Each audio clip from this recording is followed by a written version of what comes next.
Good afternoon and welcome everyone to SSE and Cornwall Insight's joint webinar, What's the Problem? Focusing on actions businesses will be taking as energy prices soar. Today we have David Grinsted. David is our Energy Intelligence Platform Manager at SSE, and Tom Goswell, who is Head of Consumer Markets at Cornwall Insight. Both will be sharing presentations, and we hope to follow with a question and answer session.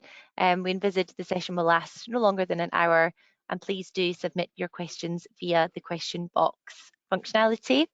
So I will pass over to Tom to kick off with his presentation. Excellent. Thanks, Fiona. Good afternoon, everyone. So if I can share my screen here. So hopefully you can see that. No, sorry, apologies for that. So good afternoon, everyone. Good to speak to you. So Tom Goswell, Head of Consumer Markets here at Cornwall Insight. So I'm just going to set the context of the market that we find ourselves in at the moment.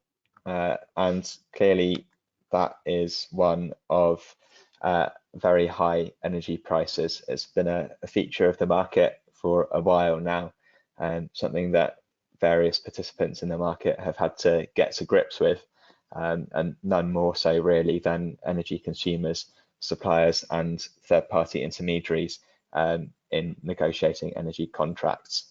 So what we're showing here is the price positions in the wholesale markets in October.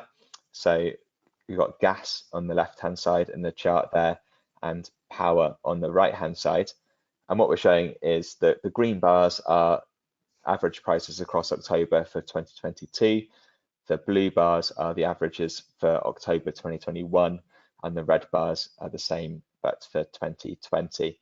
So what we can see here is that really across the board, prices are significantly higher in 2022 than they were in 2021, which themselves were much higher than the prices in 2020. So a really stark difference there. The one outlier to that is the day-ahead prices for both power and gas, which have trended lower, and that's sparked a lot of conversations around the industry and beyond as to why these prices aren't necessarily feeding through into customer prices. But when you look at some of the seasonal contracts and even the contracts over this winter, kind of November, December, the first quarter of the next year, and particularly when looking at next summer and winter, you can see that the prices remain very much elevated compared to where we're used to seeing them at around this time of year. So that really kind of sets out the short-term challenges that the industry has had to grapple with over the last year or so, really. We've had volatile prices going into winter 21-22 and throughout this year. So coming on to what that will look like going forward. So on the right hand side of the slide there, you can see a chart that we've pulled together showing the breakdown of costs for a typical non-domestic user. So we've got a typical half-hourly high voltage customer here, comparing costs from 2020-21 through to our forecast costs for 23-24. I won't run through all of the different costs that we split out on the chart there, but the really key thing, I suppose, is the dark grey bar, which shows the wholesale electricity price. And you can see that back in 2020-21, that made up around a third to perhaps 40% of the total electricity bill. Going into 21-22, that bit's increased quite significantly and made up the majority of the bill. And coming into 22-23, where we are now, that is obviously a vastly inflated figure, with almost £500 per megawatt hour, purely on the wholesale front, where previously you'd be looking at a total bill of around £150 per megawatt hour.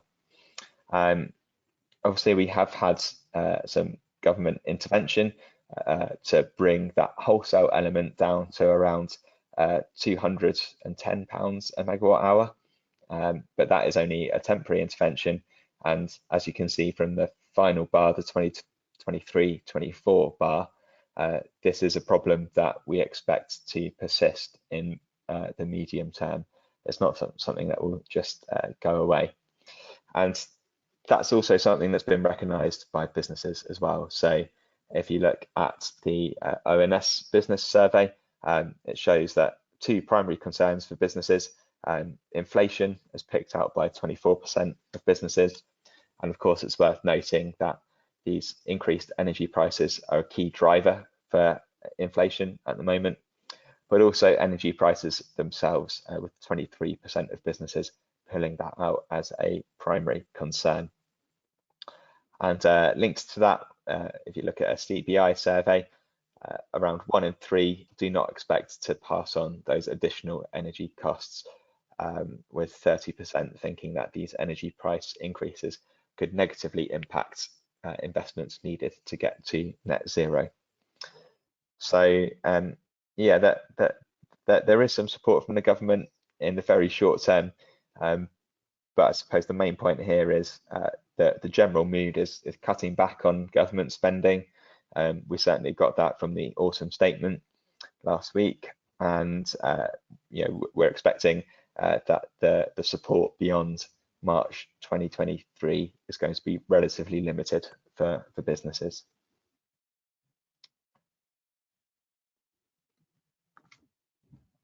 So just touching on that government support, because it is a really crucial feature of the business market at the moment. So what is the Energy Bill Relief Scheme? So this is a 6 months worth of support on bills announced in September by the government, and it will apply to all businesses, coming into effect in October 2022. And due to the short timescales that were introduced for the EBRS, that should now be applied to November bills. So the government and energy suppliers have worked extremely quickly to get this into place. The EBRS applies a government supported price for the wholesale element of both fixed and flexible contracts, and those support prices are £211 a megawatt hour for power and £75 per megawatt hour for gas. So it's a pretty significant discount when you consider that the previous slide we were looking at a power wholesale price of around £500 per megawatt hour. So a really big intervention by the government. However, it's worth noting that there are limits on this. So a maximum discount level applies to those that are not on fixed contracts. So yeah, we know anecdotally it's been difficult for certain customers to actually get a fixed contract, particularly as prices have been so volatile and there's been a relatively high amount of uncertainty in the industry as to what government support might be coming down the track. That's obviously cleared up a bit now, and you know, the government have been working with suppliers to ensure that customers are offered fixed contracts where practical, but that's not always been possible. Prices are of course still very high compared to historical norms. So, you know, although we have got this government support, which has certainly supported businesses and should continue to do so at least until March, it's not a complete solution to the problem. Prices, even at that supported price level, are extremely high compared to where we're used to seeing them. So it's still a case that many businesses will have to adapt to this new, very high price environment. And as mentioned, that further support beyond March 23 is under review. It's unclear as how much that support will be reduced beyond March 23. We expect a complete review by the 31st of December this year, but for the time being, there's a fair amount of uncertainty around the market as to which industries will be supported. And on that point, it's worth noting as well that future support will most likely be fairly limited. So BEIS, when drawing up this energy bill relief scheme, stated that customers should identify measures they can take to protect themselves against high energy prices, particularly highlighting those customers that are less likely to be classed as vulnerable and therefore less likely to get support beyond March 23 under the EBRS. So yeah, and just worth noting, as with the domestic energy price guarantee scheme that's in place, the EBRS is not a cap on prices, rather it's a focus on unit rates. So it's still worth saving energy where you can to save costs overall.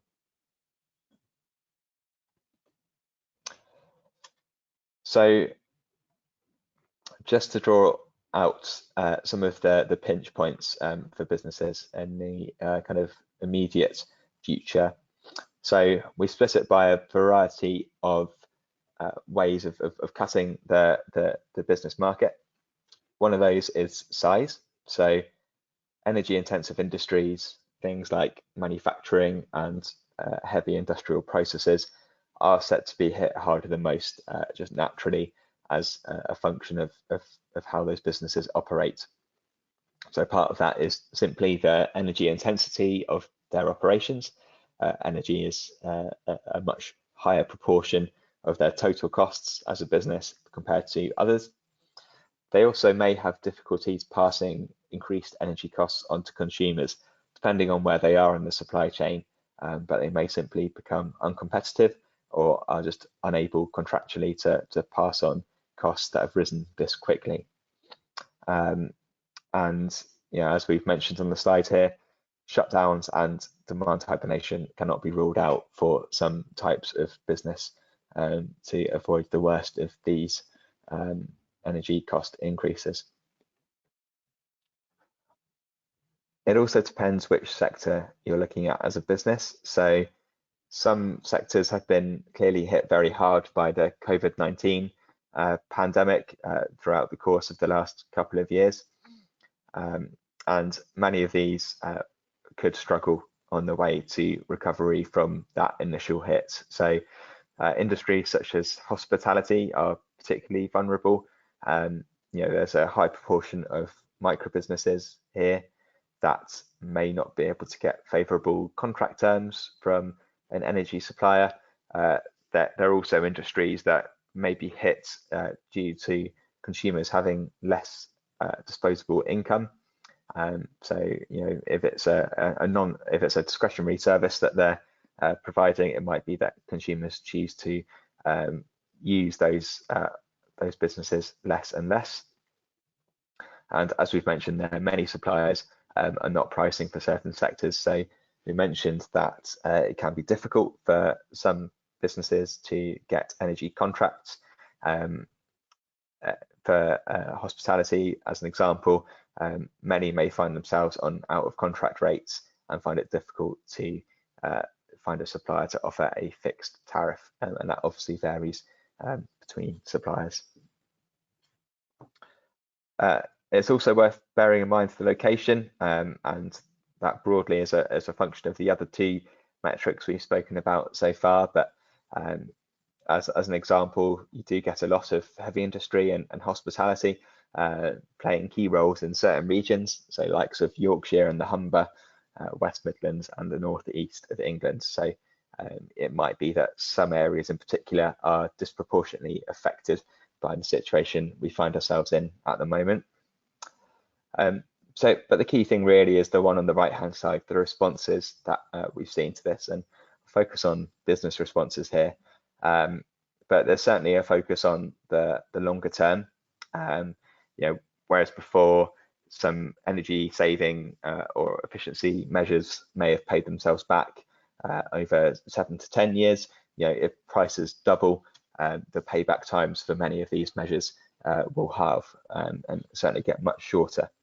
There's perhaps been a bit of a focus on more flexible contracts, with some customers unwilling to accept extremely high prices where they've been offered over the last year or so. Things like energy efficiency, on-site investments, demand-side response, but more broadly, wider cost mitigation efforts as well. And as mentioned before, with all of this support, it's a support on unit rates, and it's always worth saving energy where possible. And just finally then to touch on the longer term outlook. So the chart on the right hand side here shows our long-term view at Cornwall Insight of prices out to the end of this decade. And we've just got kind of long run winter and summer power prices here. And where you can see that the prices are expected to fall, the red and the dark blue lines there, they're not expected to fall to the pre-2021 historic averages that we've got, and dashed lines down at the bottom of the chart there. So yeah, we're expecting a significant easing of the situation over the next couple of years, but prices to stabilize at roughly double what they've been on average historically. Obviously worth noting that this is a forecast based on our modelling, and that's relatively sensitive to the current wholesale situation. But as we've seen, that is something that's persisted for a while, and we're expecting it at least to persist for a few years yet. So there are a few things that are acting to reduce these extremely high prices. Some of those might be reduced Russian gas imports, as both the UK and several European countries have looked at measures to increase their energy independence. In the medium term, some prices kind of stopped falling due to the closure of some nuclear power stations and some high cost peaking capacity remaining on the system. But of course, prices may reduce long term if capacity margins are increased, or we get more system flexibility, and indeed if we get further intervention into the market. So that's all I wanted to cover for me. So I think it's over to David. Yeah, thanks, Tom. I'll just make you the presenter, David. Okay.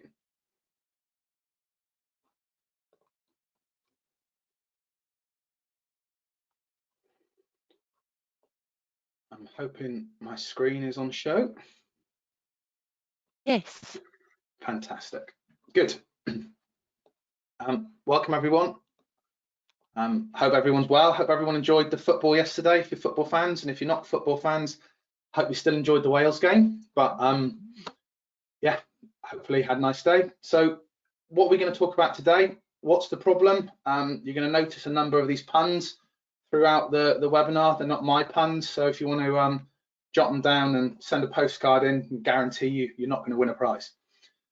What actions can businesses take as energy prices soar? I'm going to cover 4 topics. I'm going to talk about monitoring and why do we want to monitor. I'm going to talk about data granularity and data resolution and why that's important. I'm going to try and teach you a little bit of how to be a detective and ask the right questions. And I'm also going to cover the pyramid of opportunities. Hopefully it'll be quite light. Hopefully it won't be too in depth. And hopefully you'll learn something. So why do businesses want to monitor their consumption? Why should they be monitoring their consumption? Well, the obvious one is energy savings. Without monitoring your energy consumption, there's not a lot you can do about your energy costs. So by monitoring them, you can identify potential energy savings. But there is other reasons, there is other drivers. So what could those other drivers that your customers, that you might have that result in needing additional monitoring? So you might want to monitor your performance of some technology. So you might have had LEDs installed to replace some fluorescents, and you've been told that they're going to save you phenomenal amounts of money. But until you install some monitoring, until you record how much it's costing you before and after, you're not going to know. So monitoring might be driven by measurement and verification, it's called, where we're monitoring the performance of technology. It might be because of a management tool.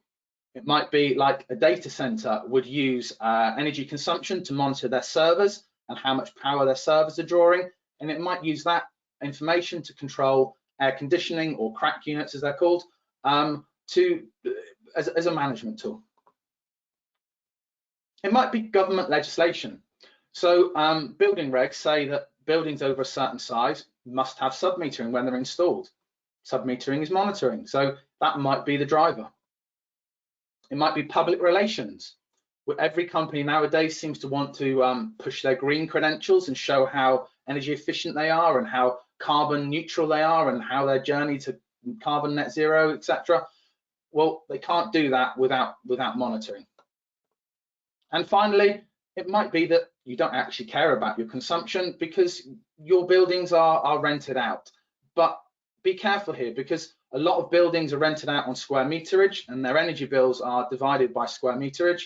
But is that fair? Is that a fair reflection of the consumption trends? If you are a heavy energy using industry, your square meterage might be overcooked or undercooked. So energy monitoring is always a better way of doing tenant billing. So we've decided we want to install this energy monitoring, but what is it going to tell us? Well, that depends on the data that we get. We might be getting our data at hourly resolution or daily resolution over a year, and that's the sort of data that it would give us. It gives us a vague impression of what's going on, but in reality, we can't really see anything, we can't understand it. But what happens if we get that data a little bit higher frequency? So this might be reflective of half-hourly resolution, looking at it over a week. So we've got daily data over a week at half-hourly resolution. We're starting to get a picture of what's going on, but we can't really see any opportunities. We can't really see where we can do anything about this. We can't see, in this case, the beauty of the picture. We just got a vague impression of what's going on. What we need is high quality, high resolution, high granularity data. If you think about those pixels, now we're at very, very many pixels. It could be the same. We could be at 1 minute resolution. We could be looking at the data over an hour. We get very high data. We can see a great picture, but it's important that we get the right resolution for what we're trying to find. So an example of this is actually your bank statement. Your bank statement gives you exactly what you need at the resolution that you need it. What do I mean by that? Well, it tells you your date that you make any activities. It gives you a description of what you've done. It tells you about whether you've withdrawn your money, you've deposited your money, and it gives you a running balance. So you can see your bottom line totals. If you wanted to make savings on your money, you could look at your descriptions and you could identify things like coffee, cost of coffee, how many times I've been there. Crikey, I'm going there every day. I need to cut down on that. I'll go once a week. How much has that saved me? Will you be able to see, you'll be able to calculate. So your bank statement does a very good job of giving you granular data to be able to make changes, to be able to understand what you're doing. Your energy bill is very different. Your energy bill at best will tell you where you spent your consumption, whether it be on peak, mid peak, off peak, green, amber, red, high, medium, low, whatever tariffs you're on. It'll probably tell you what those tariffs are. It'll probably tell you what other additional costs you've had. But the bottom line is it'll just tell you how much you spent that period, that month, that quarter. It doesn't tell you enough information to say, how much have I spent on my lighting? How much have I spent on cooking? How much have I spent on air conditioning? It doesn't tell you that information. So to get that information, we need to dig into the data. We need to install the monitoring. Now, a colleague of mine once said that raindrops fill a reservoir. And I use that analogy really a lot in energy management, because often the little things, the little raindrops, they're the easy things to find. We can all do those things. We can't all afford to install solar panels. We can't all afford to install heat pumps. that might not be the best solution. We might be installing something to generate energy that we're actually wasting in other areas. But if we all make an effort, and if we all use the data, we'll be able to see how easy it is to make the little savings so that the raindrops can fill the reservoir.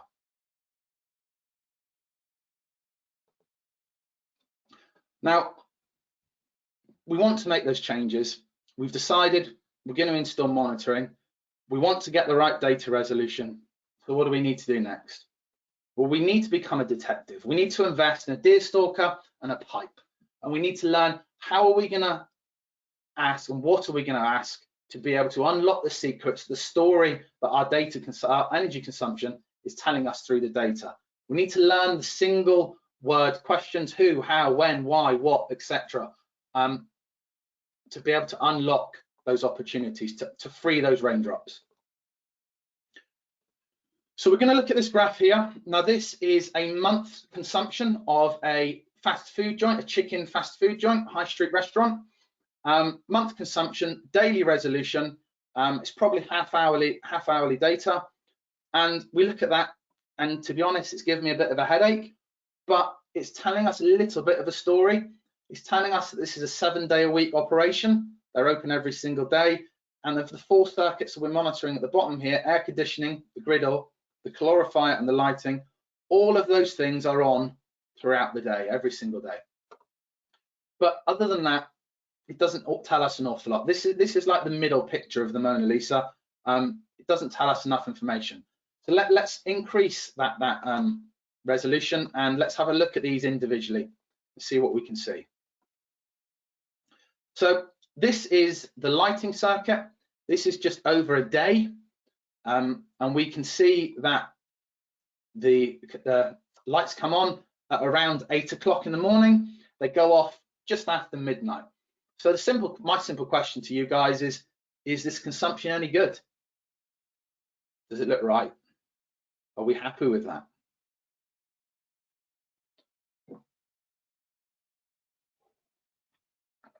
Well, the answer is we don't really know. We haven't asked any questions. We can ask one simple question and it will unlock this graph for us. What time are you open? So, manager's just told us he opens about 9 o'clock and the last orders is about 10:30. So we can see now that the lights are going on at 7 in the morning.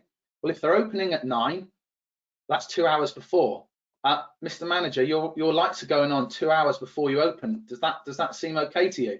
Well, the manager said, yeah, we get deliveries every morning. First thing in the morning, fresh chicken comes in. So there's people there normally from around 7 o'clock. Yeah, that seems about right, to collect those deliveries and then prep for the day. My only concern on this graph would be I would expect to see some of these steps, because I'm expecting, because this is a restaurant and kitchen, that we could turn the restaurant areas off, like I'm expecting these steps are at the back, certain areas of the restaurant getting turned off towards the end of the day. But other than that, there's not a lot we can do, because we found out we've got the story for this graph. So now we're going to look at the griddle. The griddle's the most important thing that they have in their restaurant, because it's this that allows them to cook their chicken. It's this that allows them to sell that chicken. It's this that keeps them going. So in actual fact, is this any good? I won't make you wait and think about this for too long, because this one is really quite obvious. They open at 9 and that griddle isn't going on until probably 9:30, 10 o'clock. And then it's on all day through till probably about 10:30 in the evening, which matches the opening times that the manager told us. So I could look at those peaks. I could start worrying about the coefficient of performance and things like this about the griddle. But in fact, it's a very simple thing, and I'm going to leave it as it is for the moment, and just presume it's as efficient as it can be, because it's starting and stopping at the right times. So moving on to the air conditioning, and if we think of what we already know, my question again is, does this look okay? Does this look right? Have a little look at the consumption, have a think what it could be doing.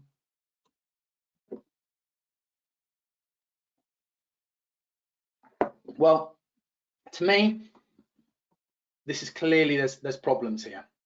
So the restaurant's not open till 9 o'clock, but we've got all this consumption here. Now, I'll ask the manager, this air conditioning unit, where does it serve? It's only one air conditioning unit.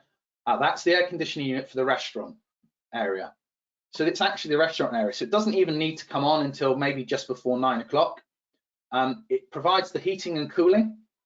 So in March, when this is probably the heating. I doubt we would need any cooling in March. So it's probably the heating. It's the restaurant area. So it could probably come on maybe 10 to 9 to give a chance for the place to warm up a bit, quarter to 9. And then it should be going off when the restaurant area closes, which is probably around 11 o'clock, as last orders was 10:30. And we saw that the griddle stopped around then. So this could be turning off then, and it could stay off until quarter to 9. Now, these little spikes up and down, that's the air conditioning unit modulating. It reaches temperature, it turns off, the room cools down, it turns back on. That's modulation. So we could remove all of this and have this all at that lowest level by simply adjusting the controller. Just the controller to come on quarter to 9 and go off 11 o'clock. Big savings just by asking the right questions, just by looking at a graph. Simple. So this one is the glorifier. So knowing what glorifier is, you can see exactly what this is doing. So this should be quite easy. Is this consumption correct? Well, the first question to ask is, what's a glorifier? Because I doubt very many people know what a glorifier is. It's not a term that is particularly often used. A glorifier is another name for a boiler, a water heater, adds calories to water. Heats it up, adds calories to water. That's all it is a boiler, a water heater. So I know from finding this, there was a 200-litre water tank in the roof space of this restaurant. And we can see from this graph, these 3 little steps in the middle, that there is a 3 kilowatt element, another 3 kilowatt element, and another 3 kilowatt element. So there's 9 kilowatts of water heater here to serve this restaurant. We can also see that during the day, when the restaurant is open, the unit modulates around this sort of consumption, which indicates to me that's a slightly higher water temperature than this level of modulation, which is overnight, which I think it's just letting the temperature drop a little bit to try and reduce energy consumption, which is potentially a good thing. But we can ask more questions about this. We can do things. So what does it serve? Why have you got this glorifier in your restaurant? So the manager said, well, this is an interesting story, because that glorifier in the roof space actually used to serve the entire restaurant. It used to be the hot water for the entire restaurant. But about 18 months ago, we had a refurbishment, and we've now got just under sink water heaters in the entire restaurant, apart from the ladies' toilets. In the ladies' toilets, there is a single basin, and that's what this serves. Well, hang on a minute. There's a single basin, and we've got 9 kilowatts of water heater that's maintaining temperatures for a single basin in the ladies' toilets. That's crazy. We should be removing all of this, replacing it with an additional under sink water heater. We've made some phenomenal savings, and that's exactly what we did. And those savings were massive. And all we did, look at the simple graph, ask some questions, get a better understanding. We've made more than raindrops. We've made a good puddle here of energy savings.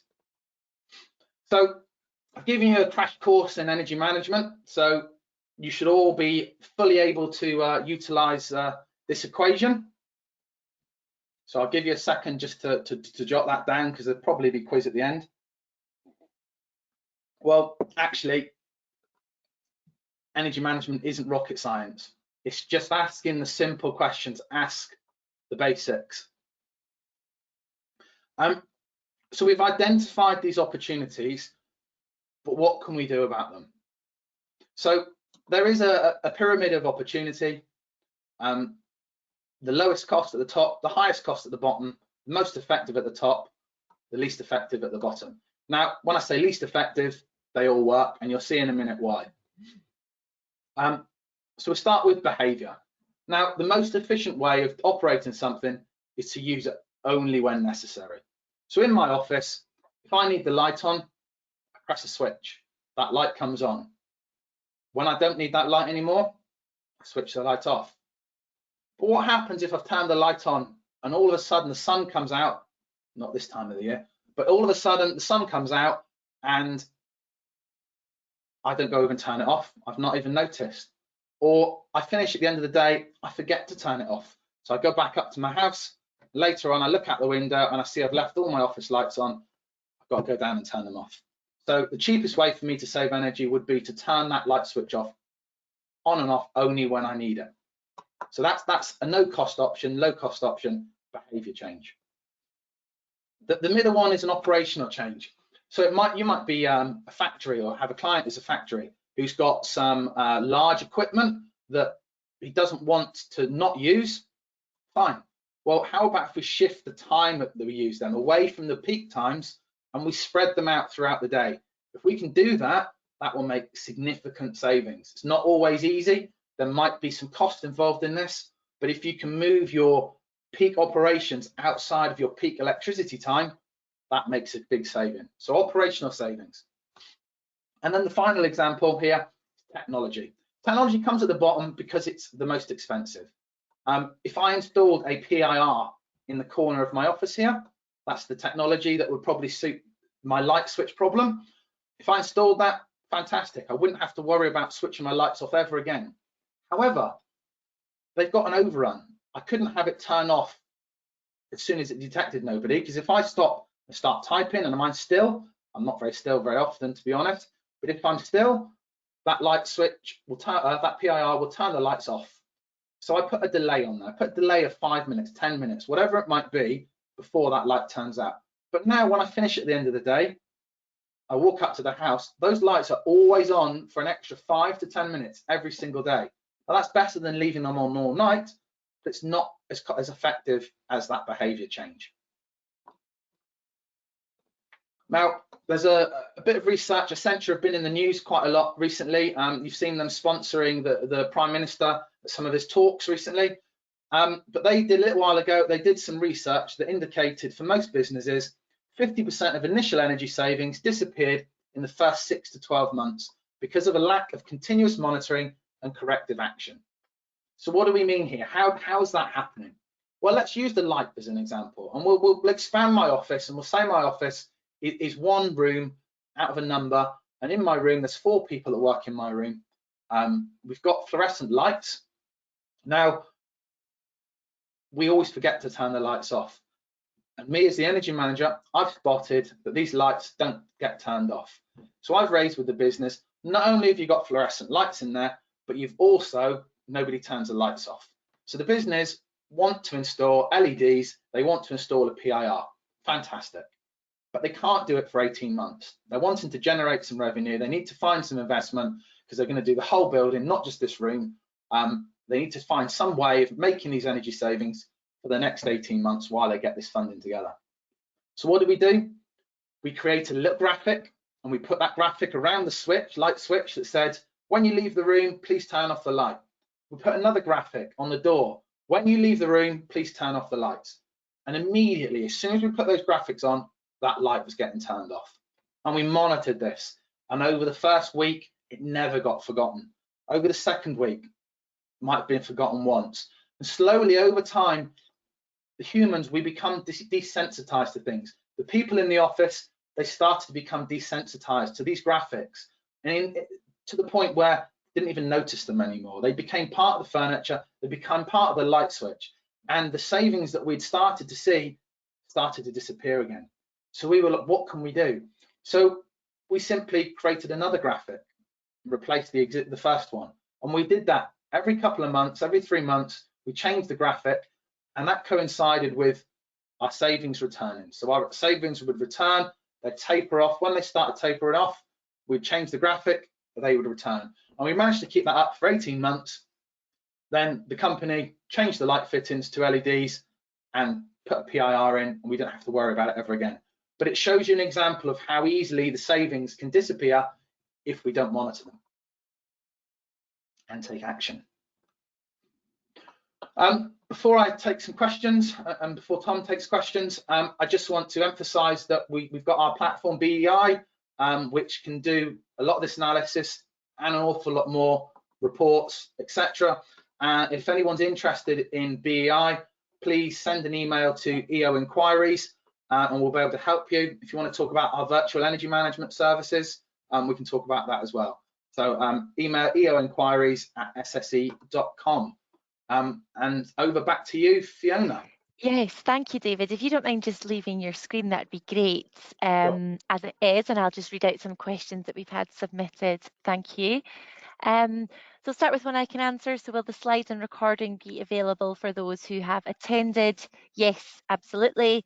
We will follow up with both the slides and the recording post finishing up the call, and would endeavour to get those out by the end of the week. So moving on to some questions that have been submitted from the audience. Dave or Tom, jump in where appropriate. So starting with, are there any opportunities for energy customers in this high price environment? Happy to start off on that one. So thanks Dave.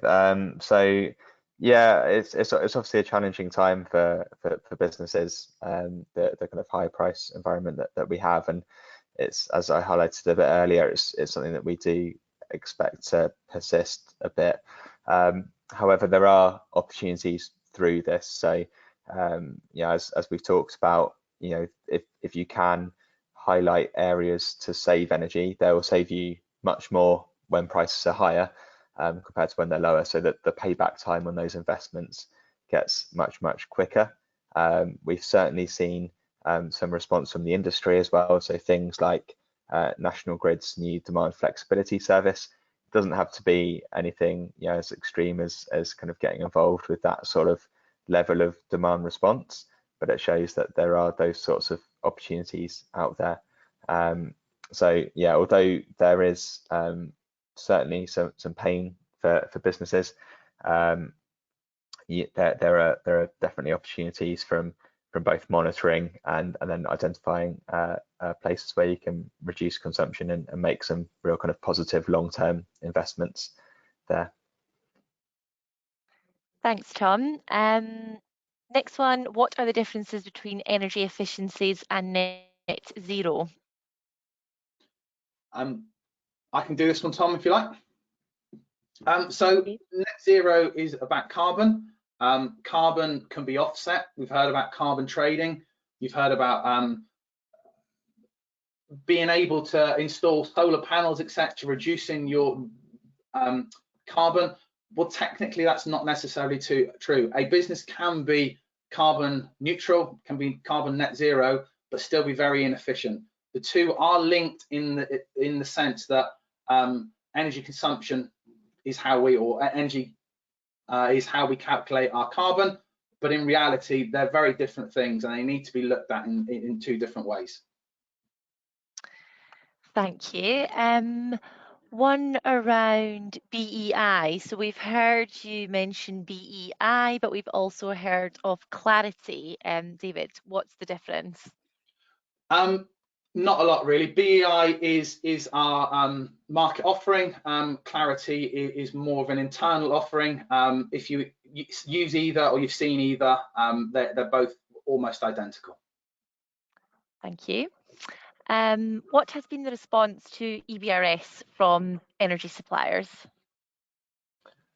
Yeah, happy to take this. So yeah, so energy suppliers have obviously, as I mentioned again, worked very quickly to actually implement the scheme. We have seen some suppliers offering kind of shorter term energy contracts to kind of get people on short-term fixed contracts up until March, at which point we'd expect to have a bit more certainty over what the policy position will be for the rest of the summer 2023 and going into the future. So that kind of helps with some of the uncertainty that has crept in. Yeah, that's been a real positive for certain industries that otherwise may struggle to get kind of fixed term contracts. So yeah, there's been some response there.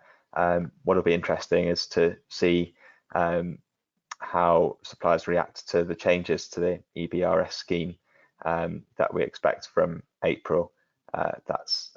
And the results of the review, which we're expecting by the end of December. So I'd certainly be looking out for some communication from suppliers in the new year around those changes. Thanks, Tom. A couple here around government. So do we have any insight to suggest that it's likely the government will introduce subsidies for renewable assets like solar panels for businesses? And just touch on what we've seen from the autumn statement, perhaps. So I think we're relatively unlikely to get too many subsidies for technologies that are now quite well established. So things like the solar, for example, the cost has come down quite significantly over time. And again, with high energy prices at the moment, actually, if you can afford to install them, the payback time has got a lot better. That's obviously all subject to being able to actually optimize the generation that you get from your solar panels as well. However, there are other things that the government is looking at. So, for example, it talks about the launch of an energy efficiency task force in the autumn statement. And traditionally, we focused policy support for energy efficiency on domestic properties through things like the energy company obligation. But this one is looking at businesses in the public sector as well. So while there's not huge amounts of funding available from the government for that at the moment, it's something that we might expect to see a bit more as that task force meets and produces some findings. Thanks, Tom. And we have a couple of questions on, or it looks like from individuals of businesses who are looking to become more efficient. David, probably one for you. What would be the first thing before anything else that someone should do if they have a business and they want to be more energy efficient? Nearly got caught then, nearly forgot to unmute.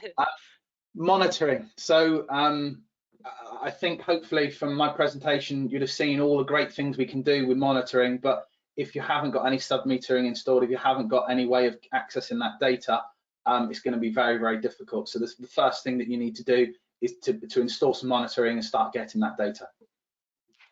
And there's a kind of related question there, David. So how would one sub-meter?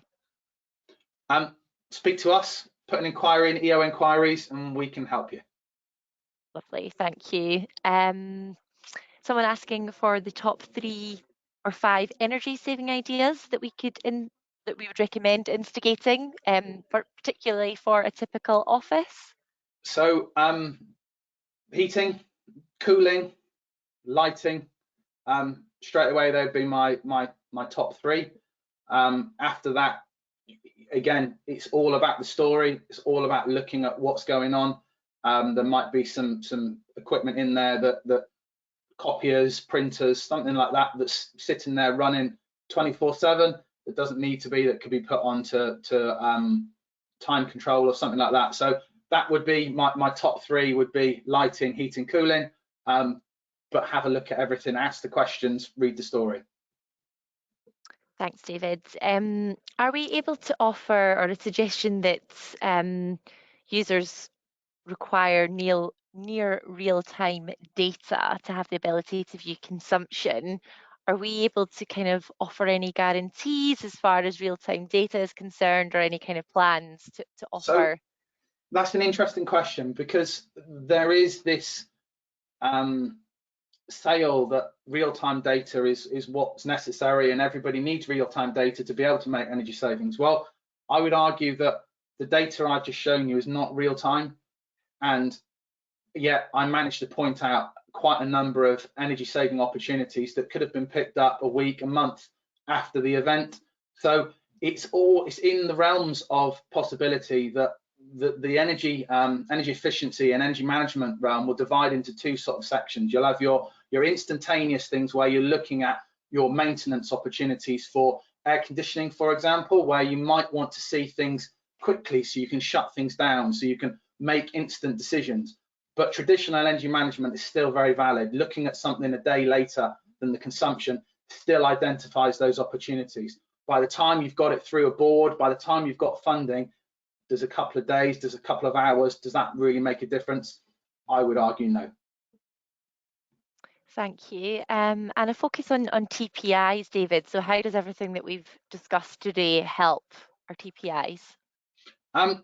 So again, interesting question. Now, I would argue that by giving you the tools to think about things from the small perspective, thinking about the raindrops gives you a unique opportunity there to approach it from that side, rather than talking about, as Tom did, nuclear power stations shutting down. We're talking about big technology investments. We're talking about carbon net zeros, all those sorts of things. Well, that's great. There's nothing wrong with all of those.